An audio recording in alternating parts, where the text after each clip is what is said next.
La véritable idée fausse, c'est de penser que des migrations pourraient ne pas avoir de conséquences géopolitiques. Donc, quelles que soient les causes des migrations, qu'elles soient elles-mêmes politiques, économiques ou démographiques, inévitablement, une migration a des effets géopolitiques, parce qu'elle crée des diasporas dans les pays où les migrants s'installent, et ces diasporas peuvent exercer des actions géopolitiques. Prenons un exemple simple. La migration des Indiens ces dernières années vers les États-Unis, on pourrait penser que c'est simplement une migration économique et que des Indiens sont partis aux États-Unis parce qu'ils espéraient avoir de meilleurs revenus qu'en restant en Inde. En réalité, ces Indiens qui travaillent et habitent aujourd'hui aux États-Unis ont déployé toute une action géopolitique qui a largement contribué au rapprochement géopolitique entre l'Inde et les États-Unis. Dans d'autres cas, nous avons des migrants qui n'ont aucune action géopolitique, mais qui sont instrumentalisés par le pays dans lequel ils habitent. Parmi les nombreux exemples historiques, nous avons eu celui de l'Ouganda, où les ressortissants indiens ont été instrumentalisés par le pouvoir qui les utilisait comme bouc émissaire parce qu'ils gouvernaient mal le pays lui-même.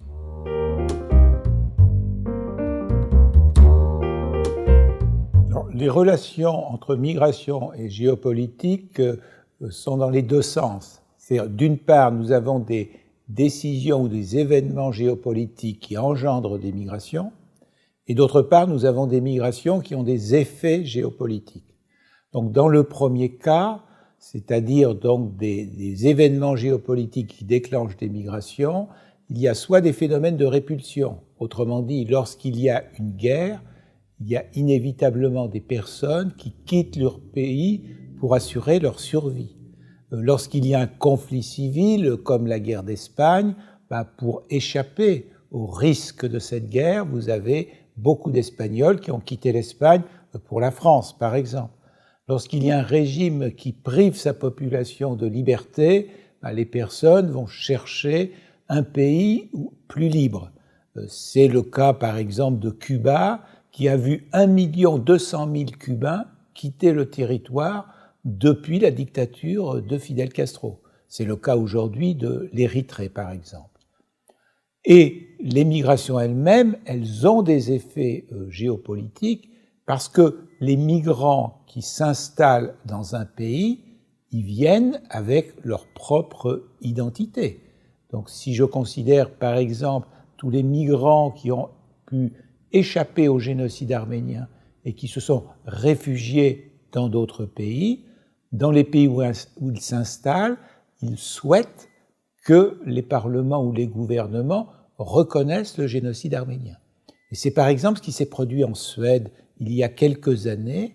Le travail géopolitique à la fois des migrants de la diaspora arménienne et des migrants chrétiens de la diaspora irakienne, parce qu'on oublie toujours de dire que le génocide arménien a été aussi un génocide assyrien et grec.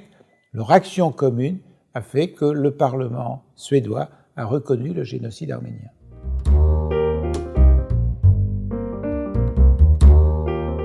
Cette crise migratoire que connaît l'Union européenne est presque une surprise, parce qu'on ne comprend pas comment les responsables européens ont pu ne pas faire un diagnostic évident qui est que dès qu'il y a un conflit civil, il y a forcément exode de population. Et ce manque d'anticipation a empêché les pays européens de décider une politique intelligente qui aurait été d'organiser la réémigration à partir des pays de premier refuge. En effet, nous savons que des millions de Syriens ont échappé au conflit syrien en Jordanie, au Liban, en Turquie, et l'on a laissé faire comme s'il ne se passait rien du tout. Et les dernières décisions les plus récentes, de fin 2015 et de début 2016, ont consisté à réunir l'Union européenne avec la Turquie, ce qui est complètement aberrant au regard des réalités migratoires, puisque nous avons 3 pays qui sont concernés par les premières migrations, c'est la Jordanie, le Liban et la Turquie. Donc il aurait fallu au moins que l'Union européenne se réunisse avec ces pays pour trouver des solutions et notamment pour priver les passeurs des ressources qu'ils ont en abusant de l'ensemble de ces migrants. Donc cette crise migratoire, malheureusement, témoigne de la mauvaise gouvernance de l'Union européenne.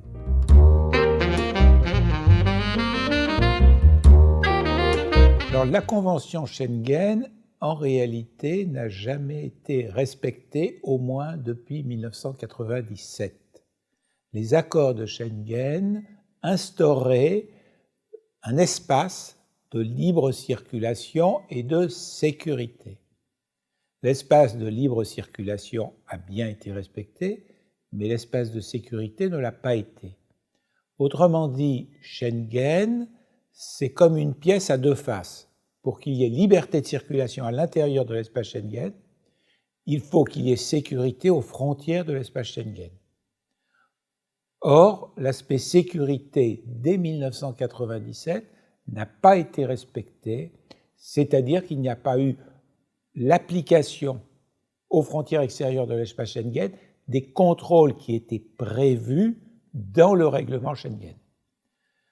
Et c'est la raison de toutes les difficultés de l'espace Schengen aujourd'hui, avec cette situation absolument incroyable, où de très nombreux pays ont refermé, au moins partiellement, leurs frontières.